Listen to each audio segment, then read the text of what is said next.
안녕하세요, 북봉인입니다. 오늘은 북봉인의 새로운 코너 띠롱이의 호기심 천국, 호기심이 많다면 천국을 갈 수 있는 그 코너 새롭게 한번 시작해보겠습니다. 단 반말과 욕설이 난무할 수 있습니다. 구독자 여러분 많은 이해 부탁드립니다. 띠롱아 가자!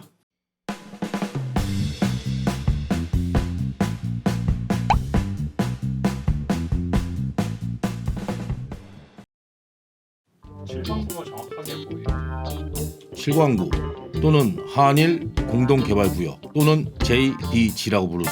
제주도 동남쪽, 일본의 규슈 서쪽에 있는 해역인데 그 해역에 있는 대륙붕을 칠광구라고 불러. 이 칠광구는 면적이 무려 82,000제곱킬로미터야. 서울의 124배. 실로 어마어마한 면적의 우리 영토지. 왜 내가 우리 영토라고 말하냐면은 옛날에는 1968년부터 80년대 초반까지만 해도 연안에 연결된 대륙붕은 그 대륙의 소유를 봤어. 그게 대륙붕 연장론이라는 거야.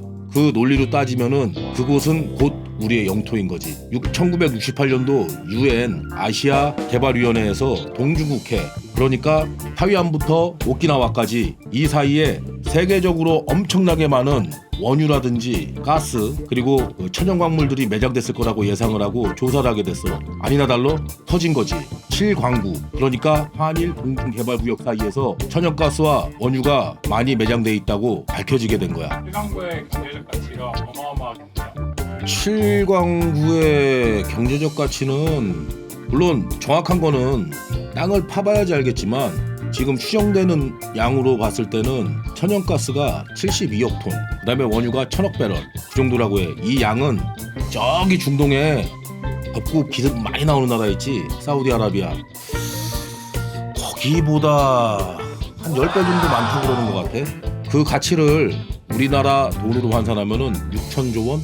우리나라 올해 예산이 512조 원이니까 뭐 한 11년치? 그 정도 되는 거지. 그것만 터지면은 우리는 11년 동안 뚝딱 놀고 먹어도 되는 거지. 그럼 왜 개발을 안 하고 있어요? 그 개발을 못하는 가장 큰 이유 중에 하나는 역시 우리의 이웃나라이자 우리의 영원한 겐세이 그 일본 때문이지.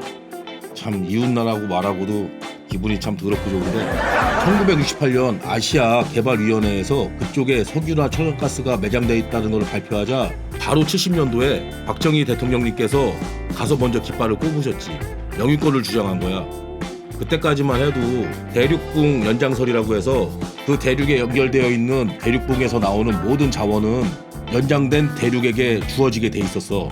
하지만 1970년대 우리나라가 그리 잘 살지 못했기 때문에 그걸 개발할 자본도 없었고 기술도 없었어.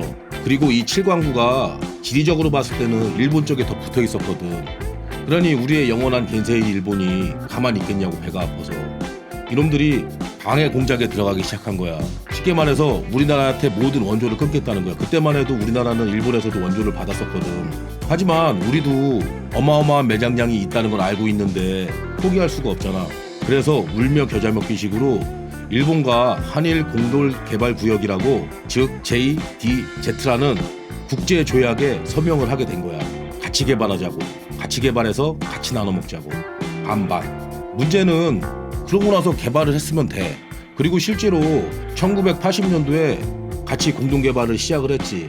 그리고 어느 정도 성과도 있었어. 비록 미비하지만 천연가스와 원유가 있다는 게 증명이 됐지. 근데 여기서부터 얘기가 점점 꼬이는데 정말 말도 안 되는 거는 1982년에 리비아랑 볼리비아랑 이 대륙붕에 관한 것 때문에 분쟁이 일어나서 국제재판소에서 내려진 판결이 있어. 그게 뭐냐면은 배타적 경제수역 제도라는 거야. 이 배타적 경제수역 제도라는 건 뭐냐면은 대륙붕 연장론과 반하는 제도인데, 대륙에 연결된 대륙붕으로 영해를 주장하는 게 아니라 대륙의 끝단으로부터 200캐리, 약 370km 정도 되는데 이 제도가 대륙붕 연장론을 이기게 된 거야. 국제재판소에서 나온 판결이기 때문에. 그러니까 일본 놈들이 지리적으로 자기네 땅과 가까우니까 이거를 혼자 먹으려는 야욕에 불타오르게 된 거지. 이건 너무한 거 아니냐고. 그래서 아직까지 칠광구를 개발을 못하고 있는 거야. 그럼 일본 문제만 해결되면 개발이 가능할까요? 아니야, 이게 진짜 산 넘어 산이라고 일본 문제만 단순히 해결된다고 개발될 수 있는 문제가 아니야. 일본뿐만 아니라 중국 놈들도 침을 흘리기 시작했어. 아주 진짜 이거는 진퇴양난 쌍겐세이. 서두에 말한 것처럼 타이완과 오키나와 사이의 대륙풍에 그 석유라든지 천연가스 매장량이 많다는 거는 밝혀진 사실이잖아. 거기에 중국이 기름을 퍼올리기 시작했어. 거기서 지금 유전이 4개씩이나 있고 거기서 채굴한 원유와 천연가스를 파이프를 통해서 지금 중국 본토로 이송하고 있어. 그 양에 대해서는 절대 얘기를 안 하는데 양이 상당한 거야. 상식적으로 생각을 해봐. 정말 기름 양이 적으면은 그 엄청난 비용이 들어가는 시설을 하겠냐고. 어느 정도 양이 되니까 얘네들이 하는 거야.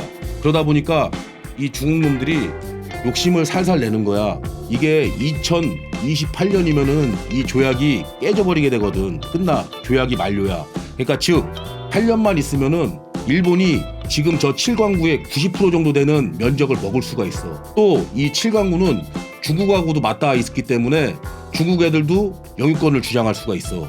그렇게 되면은 우리는 10%에 해당하는 영유권밖에 주장할 수가 없지. 이놈들이 아주 생양아친 게 뭐냐면은 그 주변에 인공섬까지 짓고 있어. 자기네들이 영유권을 주장하기 위해서. 이제 쉽게 말해서 새로운 겐세이 중국이 나타나게 된 거야. 그러니까 얘네들이 지금 노리는 노림수가 뭐냐면은 8년만 버티자야. 8년만 버텨서 우리하고 일본하고 맺은 이 조약만 깨지고 나면은 지들이 영유권을 주장해서 그 7광구를 복식하려는 속셈이지. 근데 이놈들이 정말 나쁜 게 뭐냐면은 7광구 해역에서 불과 840m, 840km가 아니라 그 수역에서 840m 지점에 중일 공동개발구역을 설정하고 그곳에다가 유전을 박아버렸어. 이게 말이 되냐? 쉽게 말해 이거야. 한국, 일본, 중국 셋이 나눠 먹으면 파이가 작아지잖아. 우리를 쌩까버리고 둘이서 다 헤쳐먹겠다는 거야 이놈들이. 그럼 해결 방법이 없나요? 해결 방법. 이 조약에 엄청난 독소 조항이 뭐냐면은 양국의 합의 없이는 개발 또는 시추 아무것도 할 수가 없어. 알다시피 지금은 우리가 7, 80년대와 다르게 경제적으로도 괜찮고 기술적으로도 당연히 괜찮고 충분히 우리가 시추를 하고 거기서 기름을 퍼올릴 수가 있단 말이야. 근데 그 독소 조항 때문에 그걸 못해. 해결 방법은 여러 언론 보면서 곰곰이 생각을 해봤어. 해결 방법은 한 가지가 있는 것 같아. 선빵 필승. 우리가 무조건 먼저 치고 들어가는 거야. 다행히도 우리들을 기억 속에서 많이 잊혀졌던 이 7광구가 2020년 1월 2일 외교부에서 우리가 개발하겠다고 일본으로 선빵을 날렸어. 근데 아직 일본 놈들은 아무런 대꾸가 없어. 간단한 거지. 아까 내가 말했던 것처럼 이놈들은 8년만 버티자. 이거는 심리적 가심이야. 100% 양아치 같은 새끼들. 아니냐고 시발. 근데 이 방법이 가능성이 없지 않은 게 우리는 계속 이곳을 개발하려고 했다는 증거를 국제사회에 보여줘야 돼. 계속해서 우리는 개발하자. 일본은 안 한다. 그래야지 나중에 이게 국제적으로 분쟁이 됐을 때 우리한테 더 유리하거든. 내가 볼 때는 2020년 앞으로 8년밖에 안 남았어. 계속 공격해야 돼. 그리고 세계적으로 이거를 공론화를 시켜야 돼. 우리나라 대통령이고 우리나라 외교부 장관이고 우리나라 해양수산부 장관이고 우리나라 기재부 장관이고 모든 사람들이 역량을 모아서 이거를 계속 이슈화 시켜야 돼. 그로 인해 국제사회에서 우리의 편을 많이 만들어야 돼. 그 수밖에 없어. 그래서 나중에 끝까지 가서 이걸 꼭 우리가 먹어야 돼. 어떻게 보면은 독도보다도 더 경제적으로는 큰 의미가 있는 곳이야. 그리고 이 조약이 기간이 50년짜리 조약인데 42년 동안 뭐 했냐 이거야. 시발. 정말 일본 놈들은 이뻐할래야 이뻐할 수가 없어. 그렇다고 해서 내가 그들한테 저주를 퍼붓는 건 아닌데 정말이지 이거는 우리 전 국민이 알아야 되고 국민 차원에서도 나서야 되고 정부 차원에서도 나서야 돼. 그리고 해외에 있는 우리 국민들까지도 모두 나서야 돼. 우리도 진정한 산유국 반열에 오를 수가 있어. 내가 지난 영상에서 한번 말했잖아. 우리는 세계 6위의 석유 제품 수출국이라고. 만약에 우리한테 유전까지 있어봐. 우리는 세계 1위의 석유 제품 수출국이 될 수 있는 역량과 기술이 있는 나라야. 이거 반드시 우리가 쟁취해야 돼. 반드시. 산유국 가자! 광고의 경제적 가치가 어마어마하게. 웃어. 그래서 34년 아니구나. 34년? 그럼 몇 년 남은 거야? 8년 남은 거잖아. 8년 남았으니까 편지를 보내서는 아니겠지? 서류를 보내서도 아니겠지? 이거 꼭 우리가 따먹어야 돼.